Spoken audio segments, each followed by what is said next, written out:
All right, lock in. We got a lot to talk about. The Detroit Tigers sweep the Chicago White Sox on the road over the weekend. We have a Casey Mize update. We have Riley Greene, unfortunately, getting injured in his replacement. We have Miggy moments. We have Andre Lipsius moments. We have Torkelson going on a heater over the weekend. We have great starting pitching performances. We have another 40-man roster spot open.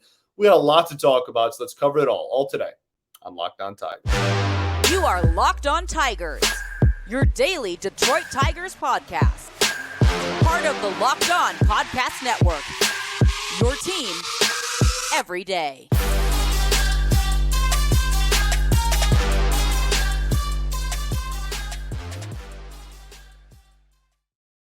What is up, everybody? Welcome back to another edition of Locked On Tigers. I'm, of course, your host, Scott Bentley. Today is Monday, September 4th, 2023. Thank you so much for making Locked On Tigers your first listen every single day. We are free and available wherever you get your podcasts, including YouTube, part of the Locked On Podcast Network, your team every day. Be sure to check out the Tigers home radio broadcast on the Sirius XM app. Just search Detroit Tigers. The next thing you know, anytime, anywhere from the app, you can be listening to the Tigers home radio broadcast. Happy Labor Day, everybody. Hope everyone is having a safe and fun holiday, enjoying the nice weather that we're supposed to be getting. So the Tigers are going to be enjoying the nice weather, hopefully. They do not play a game today on the 4th, so we don't have a preview or anything. We just got a whole episode to talk about the weekend that was, and it was a weekend that was. It was a very, very eventful weekend for your Detroit Tigers on and off the field. Let's start with the sweep. Honestly, I mean, this was obviously the biggest. Well, Riley Greene getting hurt, probably the biggest story of the weekend. But sweeping a interdivision rival, no matter how big of a spiral the organization is currently going down, I am always going to take. And this team has already clinched season series victories against 3 of the 4 teams in this division. Or other 4 teams in this division, and are now in a position where they play the Chicago White Sox this upcoming weekend at home for another 3-game set, and really have a chance to make their record against the AL Central unbelievably good this season. And it's a historically bad division, and all fine and dandy. That's absolutely true, but it could have been any other team in this division that beat up on itself. And this year it looks like it's going to be the Tigers. So we'll keep an eye on that. We'll see how they finish the year. It would be pretty cool if they went out and had a really good performance this weekend at home. The problem is at home. And the Tigers now are 11 games under 500 on the season and 11 games under 500 at home. For all you mathematicians out there, after this weekend, they are now exactly a 500 team on the road. They are 34-34. That is unreal. It's weird. I'm not going to use the word confusing, but it's odd. I can't imagine there are too many teams in the history of baseball that are 500 on the road and finish the season 10 games or worse under 500, just on the year. I can't imagine that's a laundry list. Laundry list, grocery list, same thing. Can't imagine it's a long list. And if you watch every game, you're like, oh yeah, that makes sense. This team is weird. That just comes, with the growing pains of this season. There's just weird intricacies that happen when you're a team that's kind of in transition and trying to break through and get over the hump like that. But the one thing that I think is objective, at least in all of this, is that they, again, objectively, took a step forward from last season. Last season was abysmal. I don't care if you think that this year is a complete failure, if you think Scott Harris sucks, if you think AJ Hinch sucks, if you think this team is awful and there's no hope, everybody's terrible. Objectively, better than last year. And that's at least something. We'll see how they do the last month of the season. We'll see what their final record sits at. But unfortunately, in the last month of the season, for the people that really want to end on a high note, I don't know why you wouldn't. I'm certainly one of those people. I think that's important. Riley Greene will not be a part of the last month of the Tiger season. They're going to have to do well in September without their most valuable offensive asset. Is he the best pure hitter? I think Kerry Carpenter probably owns the title of best pure hitter on the Tigers this year, but just in terms of most valuable offensive asset, that's Riley Greene. And unfortunately, he made a fantastic diving play, by the way. I don't want that to get lost in this injury. Like that play was miraculous. That was beautiful. It had a 22% catch probability, I believe, and he just laid out. And unfortunately, hurt his arm, elbow, shoulder. I don't remember. I'm not a doctor. But unfortunately, he will get put on the 10-day IL. Now, there's two conversations. One is about the corresponding move, which we'll talk about in a second. But the first conversation is how long is he out? Again, not a doctor, but I would be surprised if he played baseball again this year. He's on the 10-day. There's a chance. There's certainly a chance that he's just there for 10 days. It's not that serious. And he comes back and they play him. But, like, they're going to be super conservative with it. They're not going to push him back. This team's not playing for anything. They don't need Riley Greene to get at bats like for the last 2 weeks of the season or whatever it'll end up being when he's off the IL. And, like, if he's going to be on there twice, if he's not going to be ready in 10 days, then he's certainly like, you're going to bring him back for the last 2 series of the season. I think I'm not sure it's the most likely, but I think that, I don't know, in my brain, there's a very real chance that he has played his last game for the Tigers this calendar year, which sucks. Again, argument that he's your most valuable non-pitcher. I mean, there's an argument he's the most valuable player down the road, right, in this organization. So, unfortunate. It sucks. I'm not super heartbroken just because my priority is, and everybody's priority should be, Riley Greene being healthy in the spring. And if this happened in July and we got Riley Greene out for the year news in June, I'd be crying. I'd be bawling my eyes out. But at the end of the day, it's we have less than 4 weeks left in the season. So whatever they need to do to ensure that he's going to be fully healthy going into next spring, that's what I'm in favor for, even if it is at the expense of him playing ball the rest of the season. Now, the corresponding move is where this gets kind of a little more, argumentative, I guess. Tyler Nevin was the corresponding move for Riley Greene getting put on the IL. I put it out there. I posted about it this weekend. I do not understand this whatsoever. I really don't. This is a month for development, and I would give my left foot and my right hand to be as good at the game of baseball as Tyler Nevin is. Okay. He is living most of, if you're a listener to this show, I'm assuming at one point you had a childhood dream of being a Major League Baseball player. He's living out most of our childhood dreams. He's certainly living out mine. Okay. But not everyone is Barry Bonds. Like, there's differential in talent level at the Major League level. And some people are 4A players, and that's okay. That's very needed across organizations. There is no negative connotation linked to that. But you can't have an entire team of 4A players and be a competitive ball club. And I when I put out there and I was like, if anyone has any legitimate reason as to why Tyler Nevin is the answer to Riley Greene getting put on the IL, I would love to hear it. I would love to be enlightened on this because I do not get it at all. And I only really got 2 pushbacks, and I don't agree that either of them are legitimate enough to make me change my mind. So we will talk about those right after I tell y'all about our friends over at Nutrafol. Did you know that 80% of men will experience hair thinning in their lifetime? It's normal, but it doesn't have to be your fate either. You can get ahead of the thinning with Nutrafol. Nutrafol is the #1 dermatologist recommended hair growth supplement. It's clinically proven to improve your hair growth, visible thickness, and visible scalp coverage. The hair growth supplements use physician-formulated natural science-backed ingredients. Their drug-free, patented technology provides constant, reliable results without compromising your sexual health. Go to Nutrafol.com/men to take their hair health wellness quiz. Identify causes of your thinning hair on Nutrafol, and they will give you a personalized plan for better hair health and whole body wellness. And it works. The clinical study has shown that 84% of men showed improvement in their hair after 6 months of taking Nutrafol's men's hair growth supplements. So take the first step in visibly thicker, healthier hair. For a limited time, Nutrafol is offering our listeners $10 off of your first month's subscription and free shipping when you go to Nutrafol.com/men and enter promo code LOCKEDONMLB. That's NUTRAFOL.com/men and enter promo code LOCKEDONMLB. All right, everybody, welcome back here. Segment 2 of Locked On Tigers. Appreciate you all for tuning in, making us your first listen every single day.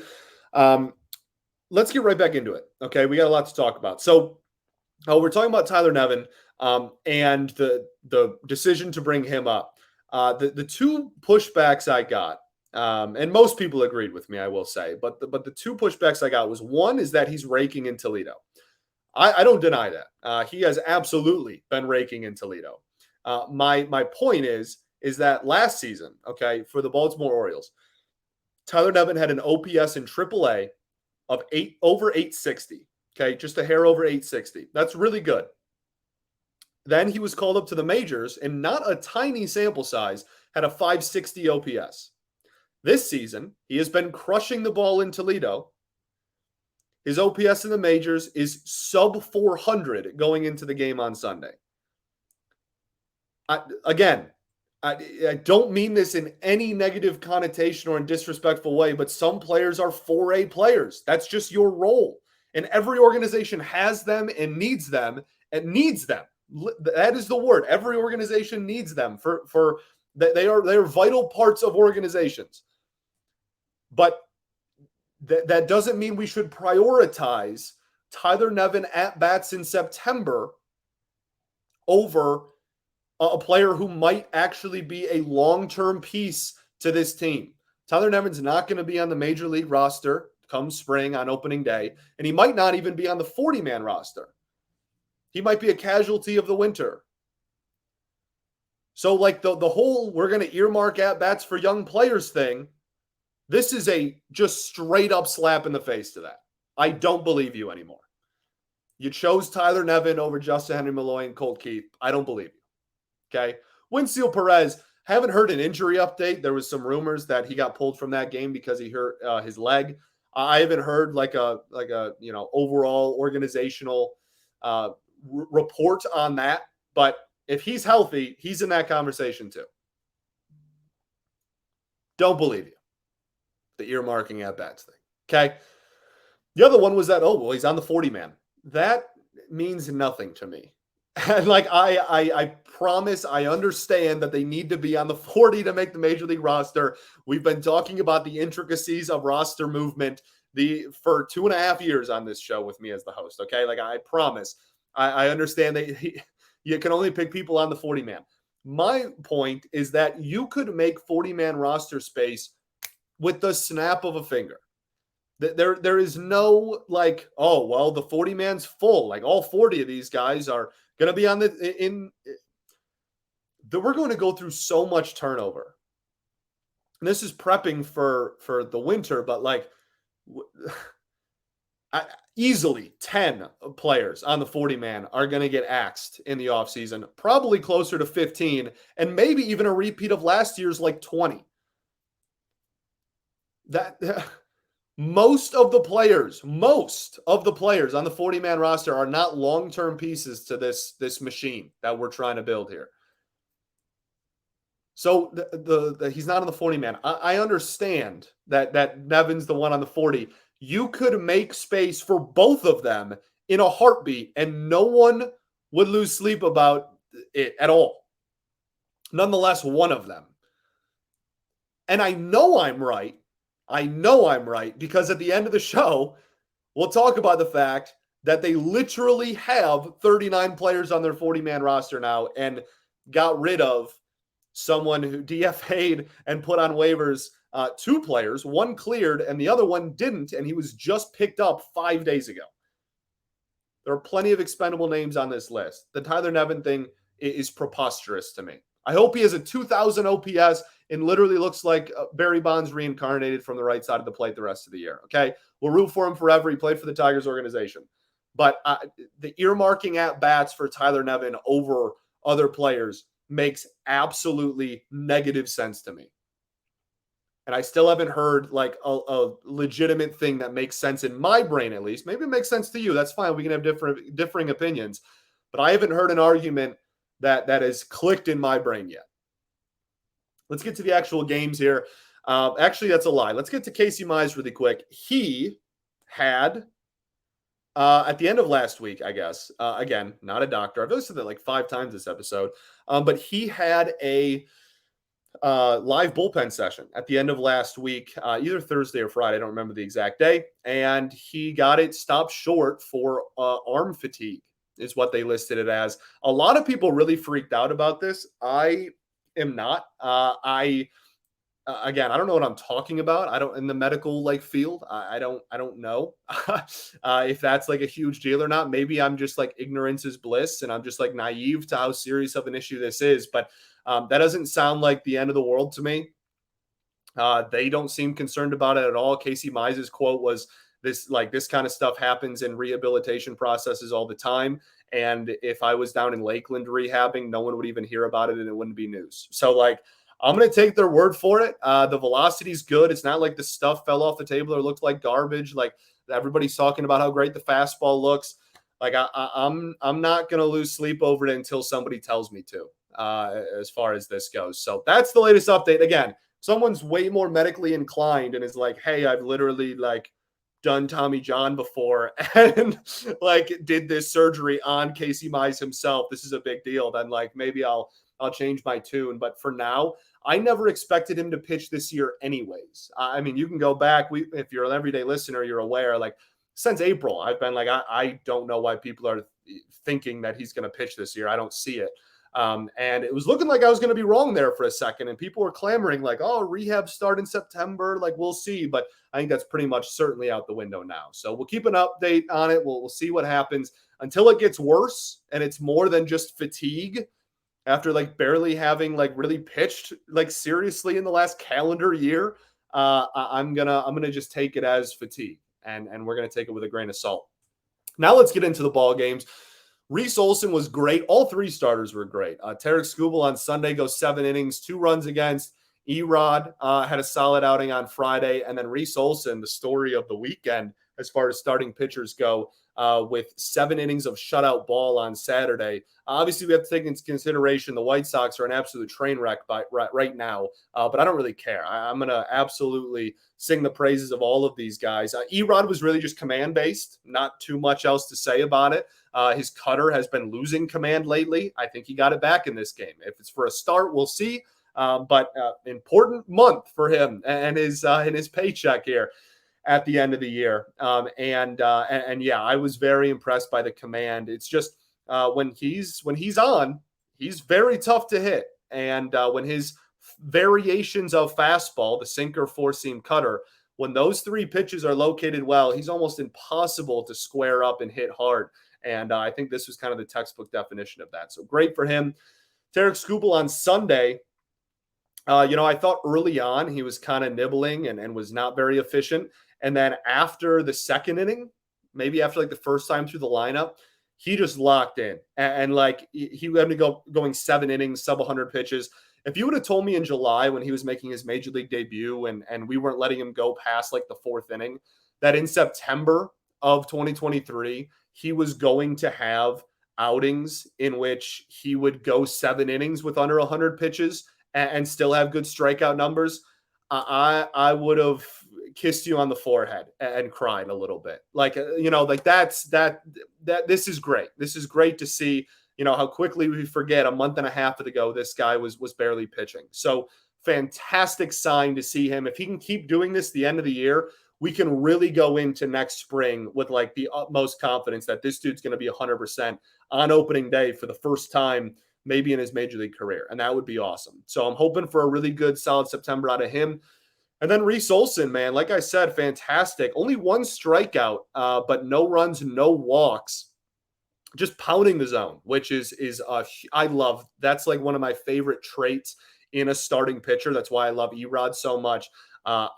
If you just throw the ball in the zone, I can handle you getting rocked sometimes because you're making the other team at least earn it. What I can't stand is honestly what the White Sox did all weekend, not to, salt in the wound, but like I mean, my goodness, on Sunday especially, they could not find the strike zone with a map. It was really remarkable. So he just threw the ball in the zone a lot. We've talked a lot about his fastball. The slider is always going to be a swing and miss pitch, or it's going to be a strike getting pitch at a minimum. The CSW percentage on the slider in this game, well over 33%. He was great. Okay, the slider continues to be a plus major league level pitch, and that's going to remain, and that's awesome. That raises his floor. The big thing is how good of his fastball. Will his fastball ever be? How good is that? And I felt like in this outing, we kind of saw like, okay, I know I can't get swings and misses with this thing. Let's see if we can get ground balls with it. And he did. He had a lot of different variations of his four-seam fastball and the sinker. And between those two pitches, those took up a majority of his repertoire in this one. He threw more four-seam fastball than any other pitch, and he threw sinkers, I think was the third or fourth most thrown pitch in of his 5 pitches in this outing. So I was very, very pleased with what I saw. I was very impressed with how he utilized the fastball. And if he's never going to be able to get swings and misses with it, which like I'm not saying he will or won't, but if he won't, then if he can make it a ground ball pitch, you're talking about a guy, again, raising the floor. Guy that can be a pretty solid major league pitcher. I have been blown away. We'll talk about this more when we do like player, deep dive recaps in the offseason. But like, I cannot express how unbelievably impressed I have been with Reese Olson this season. The ERA isn't like 2, right? It's like 4.5, even after this 7 innings of shutout ball. But like, I was worried when he got called up. He had like an 8 or 9 ERA, and his fastball I thought was terrible at the AAA level. But I mean, Fetter, Nieves, and Lund, we sing their praises all the time. They've done great work with him, and he's taken massive strides forwards. Obviously, he's the pitcher. He deserves all the credit. It's just, it's so impressive what he has been able to do. And I really have been very impressed. So let's talk about the offense. We'll do that right after I tell y'all about our friends over at Sleeper. The MLB playoffs are right around the corner. Do you see the NL wildcard race? Oh my goodness. That is the definition of electric September baseball. I can't wait for the Tigers to be back in September baseball, but like, oh, there's nothing like it. Like it's playoffs before playoffs. There's so many games in a row that matter so much. There's like 4 or 5 NL teams that are all within like half a game of each other. Oh, I cannot wait for this month. And with that also means that the clock is ticking on your chance to 100 times your cash on daily fantasy baseball. Baseball has never been more exciting than it is now with studs like Ronald Acuna Jr., Mookie Betts, Shohei Ohtani. Pick more or less on stats for these stars like home runs, hits, strikeouts, and more for up to a 100 times payout on Sleeper. Get your picks right, and you could win big. I've been using Sleeper as my like main fantasy app for years now. And now that they're in the daily fantasy game, it's just been a seamless transition for me. And the app is fantastic. They are awesome. They have flown up the charts of, like most used sports app out there, really in the entire country. And I highly recommend it. And again, the daily fantasy thing is awesome. It's super easy. It's very fun. And they are like slowly becoming one of the best in the business at it. So use promo code LOCKEDON and you'll get up to a $100 match on your first deposit. Terms and conditions apply. See Sleeper's terms of use for details. All right, everybody. Welcome back here. Third and final segment, Locked On Tigers. Appreciate y'all for tuning in. Let's talk about the offense. So really as a whole, I mean, Saturday was one of those games we have a saying on the show, like some days as an analyst, they're too bad to really give analysis on. We lose by 15. What is there to really say, right? There is instances, and, we haven't had too many of these in the last 7 or 8 years because it's the Tigers, but there are instances in which the other way is true too. You win 10-0. There's not too much analysis there. Everybody showed up. Everybody was solid. The pitching, the hitting, the timely hitting, the power hitting. Everybody was there. We'll talk about Mickey at the end of the show, but like that's one where there's not much analysis. The other two was same story, different day. They were able to get over the hump with good pitching and a couple of timely homers. And besides that, they were dreadful with runners in scoring position. On Sunday, they went 1 for 13 with runners in scoring position as a team. 1 for 13. 1 for 13. I might title that this episode, 1 for 13. That is horrific. That is, oh my goodness. disgusting projectile vomit. Like that is awful. And that has been one of, not the biggest, well, maybe the biggest, depending on who you ask, one of their many Achilles heels throughout the season. Okay, I guess that's not really an Achilles heel then, but like you get my point. That is one of their many flaws that this offense has had this year. And like in August, since the beginning of August, I should say, now that we're in September, they have been able to overcome that in some games by having just a couple of homers. And that's what Sunday was. Spencer Torkelson with the go-ahead homer. Awesome. I mean, some confidence shown there. Young man. I like it. All right. I like it. The yell after the home run. I love it. All right. He had a great day on Saturday, obviously, as well, with 3 hits. Just a great overall weekend for Torque. Would just love for him not to go through a cold spell the rest of the year. What is that? 1, 2. We have exactly 4 weeks left if you're counting Sunday. Okay, if you're counting from Sunday. Just have a nice, solid, I don't need you to go supernova and have a, 1,500 OPS the last 4 weeks. But like, if we can just not slump the rest of the year, I think that would go a long way. And he's at 25 homers now. You're talking about a guy who, like, 30's within reach. If he has a 30 home run season, the first 30 home run season for the Tigers since like 2016, if he puts up a 30 bomb season with an OPS over like 750 or 760 in his first full season. I mean, last year, I guess, was technically a full season. He made the opening day roster, but like he got sent down and he just really struggled. I guess his second full season, sure, whatever. In his second full season, if he does that, I think that's huge grounds to build on. So nice to see him stay hot. But yeah, the biggest thing with the offense is just they did enough this weekend. I'm not trying to, pour cold water over everybody, but like the problems are still there. Let's talk about Parker Meadows. Just really quickly, I want to see him higher in the lineup. He's been walking a lot, and that's very impressive. That's awesome. He's still striking out at a pretty solidly high clip, but that was always kind of to be expected. We talked about that on this show when he got called up.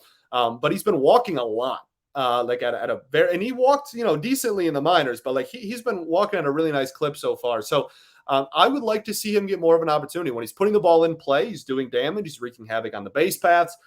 And because he's walking and working counts, like, are we really earmarking like leadoff spots for like Zach McKinstry? Akil Baddoo, like, fine. If you really want to keep getting him work at leadoff spot, I can kind of understand that one a little bit more. He draws walks too, but like, are we really like, we need Zach McKinstry to be the leadoff hitter still sometimes? I don't know. I think most nights, if he's around that 6 or 7 spot in the lineup, that's fine. I'm not like demanding like this has to happen or else, but I would like to see him get a few opportunities as a leadoff hitter. I would like to, as a table setter, having that speed at the top of your lineup, if he can just be an average OBP guy, I think could be lethal and very, very valuable for this team. And September's all for development and growth. So why not give him a little bit of an opportunity there?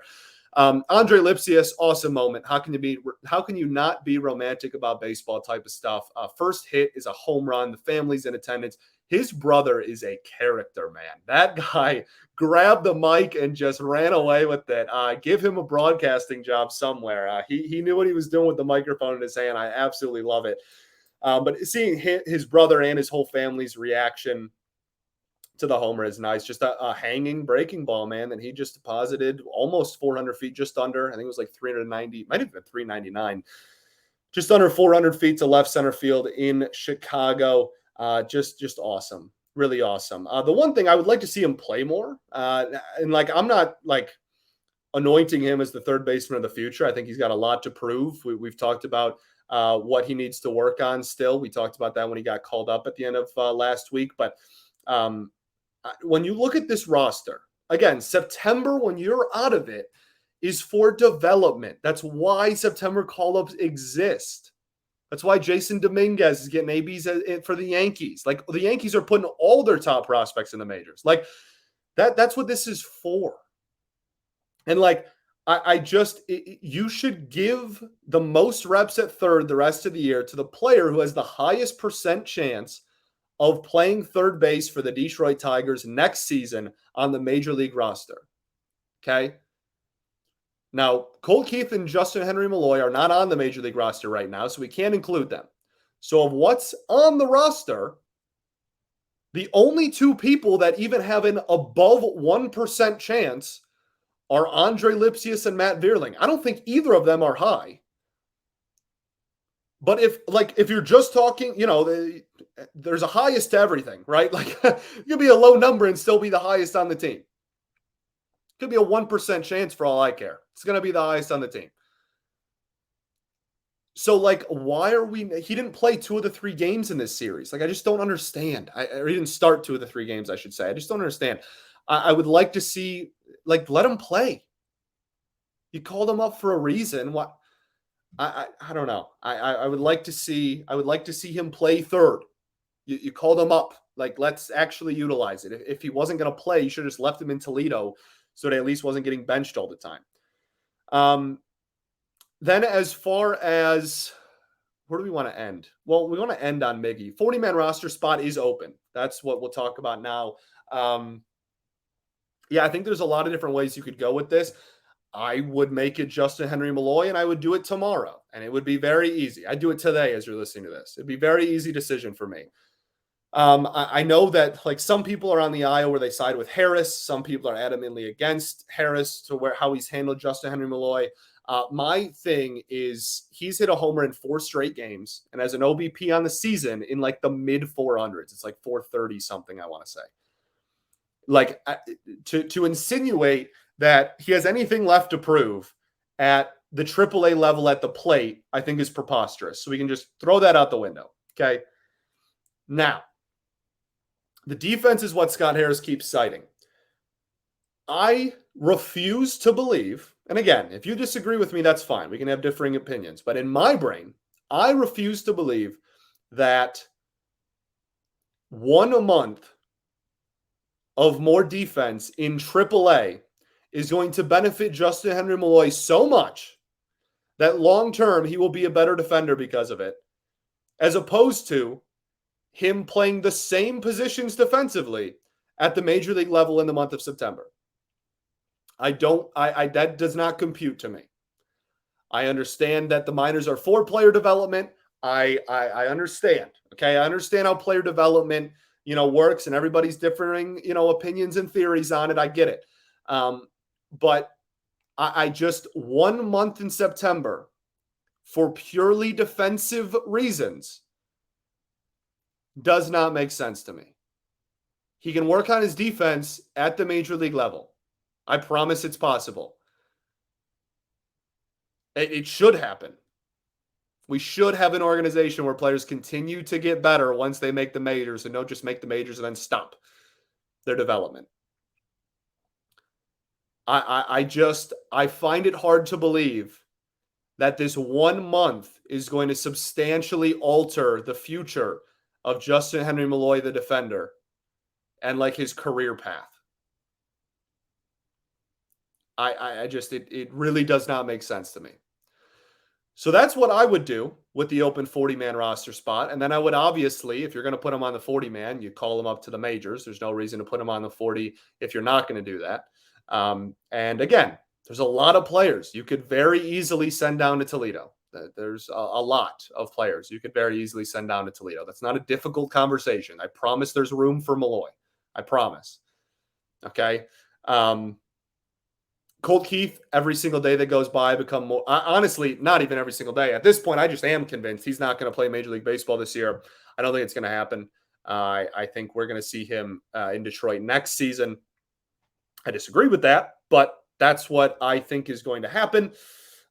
So that's what I would do. And then, again, if Winfield Perez, he had an injury, I'm not sure how serious it is. I would love to see him up here as well. There's plenty of players who are, again, that in that 4A range that you could very easily send down and make room to give opportunity to some of these kids. So that's what I would do. Now, I don't know what's going to happen. We've seen this movie before. There's a very real chance that it's just some reliever on waivers from, pick a city. Let's just try to predict the future here. Let's go with, Oakland. Sure. the A's put some reliever on waivers, and the Tigers think they can have a chance at him, and he's going to be on the 40-man for 5 days, and then he's going to get DFA'd, and we're just going to go through this again. There's a very real chance that happens because Scott Harris has proven that that's kind of been his MO this year. But just for the record, there is, in fact, an open 40-man roster spot right now, and you very much could put Malloy on it. So we'll see what happens. Okay. In the meantime, keep playing Andre Lipsius because why else is he here? Let's end with talking about Miguel Cabrera. The big fella had a fantastic game on Saturday.